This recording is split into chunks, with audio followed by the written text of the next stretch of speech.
السلام علیکم۔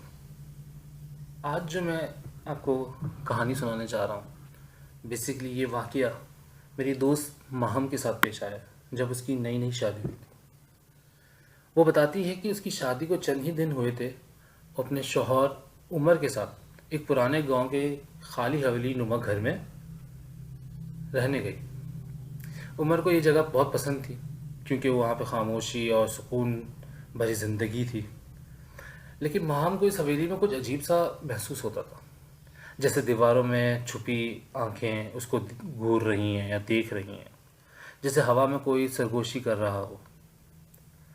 پہلی رات جب وہ وہاں پہنچے، اسی رات وہ جب سونے لیٹے تو ماہم کے دروازے پر دستک ہوئی۔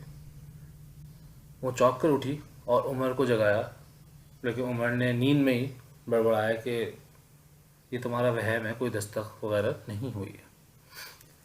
ماہم نے دروازہ کھول کے باہر جھانکا، لیکن وہاں کوئی بھی نہیں تھا۔ وہ دل ہی دل میں خود کو تسلی دیتے ہوئے بستر پر لیٹ گئی، لیکن جیسے ہی اس نے آنکھیں بند کی، دستک دوبارہ سنائی دی۔ اب کی بار دستک تیز تھی۔ ماہم کا دل زور زور سے دھڑکنے لگا۔ اس نے ہمت کر کے دوبارہ دروازہ کھولا، لیکن سامنے کچھ نہیں تھا، بس ایک سرخ رنگ کا ہاتھ کا نشان دروازے پر چمک رہا تھا۔ ماہم کی تو سانسیں حلق میں اٹک گئی۔ وہ پیچھے ہٹتے ہی دیوار سے ٹکرا گئی۔ اچانک اسے کسی کی سرگوشی سنائی دی،